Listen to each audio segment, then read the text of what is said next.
Good Wednesday morning. This is 106.1 KYVZ. Joe Vazurek visiting once again with meteorologist Chris Sramek at Decision Weather, as well as America's Weather Streaming Channel. Chris, another foggy start to an early morning.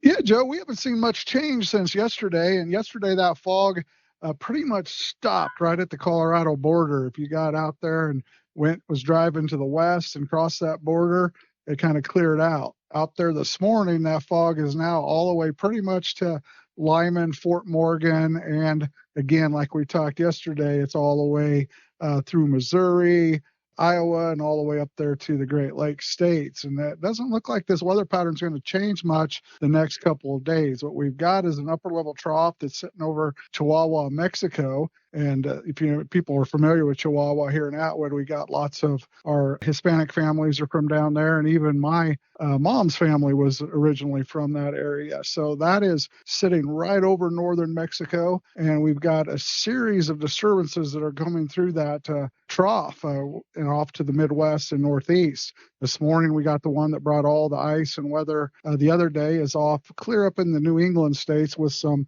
wintry precipitation. We got a second low that's now going towards St. Louis. That's got shower and thunderstorm activity down there in eastern Texas, Louisiana, where they've been in extreme drought, and they're going to continue to get rainfall here as this pattern holds in place till the end of the week. And then we got another low pressure that's down there around Chihuahua that'll go north and east through Texas, and right behind this one going to St. Louis. And then a third one that's now coming into California on the Pacific that'll eventually this trough will start lifting northward on Friday. And then that low pressure will swing through the Texas-Oklahoma panhandle down the Red River. And that'll give us a snow rain chance there Friday morning, just long and south of I-70. We got one computer model that's showing some pretty good precipitation with that, and others that are lighter and kind of moving it around, but it is kind of narrowing in on a track that's along and more south of I-70 through southwest Kansas. So for the next 3 days, we're going to see at least today and tomorrow morning, this fog. We got the dense fog advisory today till noon.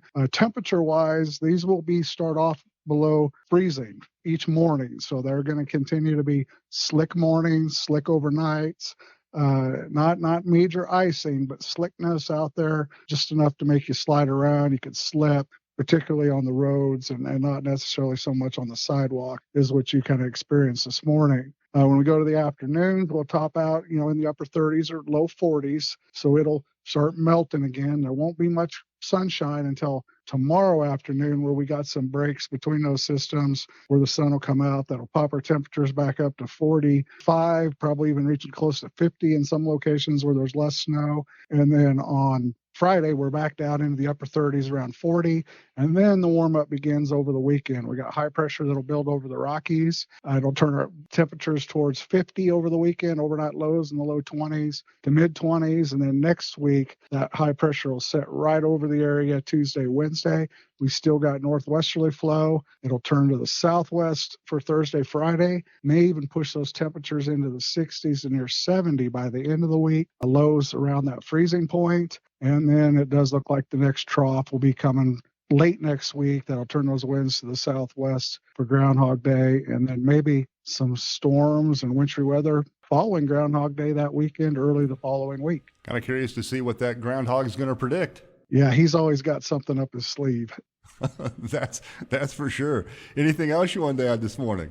Well, that's just kind of what we want to focus. That Groundhog is kind of the weatherman's favorite day of the year. You got the Puxatawny Phil thing. Movie kind of made it famous, with Bill Murray. And so we're going to run a promo here with America Weather Streaming Channel. We're kind of excited about the service we're putting together, especially the live YouTube product. Right now, there's weather information. You can listen to your and my report on there, talking all this stuff. And we got graphics and cool things to put on there. But it will eventually turn into a live channel where we've got meteorologists on there live with severe weather and that across the country. And then that'll pull each of us regional meteorologists in to talk about what's going on in our local communities. So we're going to promote Atwood, and we want to offer, a free trial through Groundhog Day. It'll be a 2-week trial. try the service for most of February, depending on what that groundhog tells us what's happening. If the weather storms are coming, we'll get busy doing that and may not have as much time to talk about this fun stuff. If people want to sign up for a free trial, how can they do so? Go to americasweathersc.com, and there should be a promo code there that'll allow that to happen. You can just sign up there, and then you can always go to our YouTube channel. It's easiest to go myweathernow.com. If you go to the YouTube channel, we get these posted up there usually by the end of the afternoon. So when you're getting done with work or getting towards the end of the afternoon, check that out. Subscribe there. The more people we get to subscribe to the YouTube channel, the quicker we can develop this live streaming platform. And I'd like to keep Atwood up in pace with all the meteorologists that are actually from the cities. We're doing well. We've got as many subscribers as the guys in Indiana, and we got guys up in the Northeast and another meteorologist in Vegas. So we kind of got the country covered with a bunch of good meteorologists that want to give you live weather in person, personalized, and not a weather app or a computer generating the same thing over and over. Once again, that's meteorologist Chris Sramek joining us this morning from Decision Weather in Atwood, as well as America's Weather Streaming Channel. For KYVZ Radio, I'm Joe Vazuri.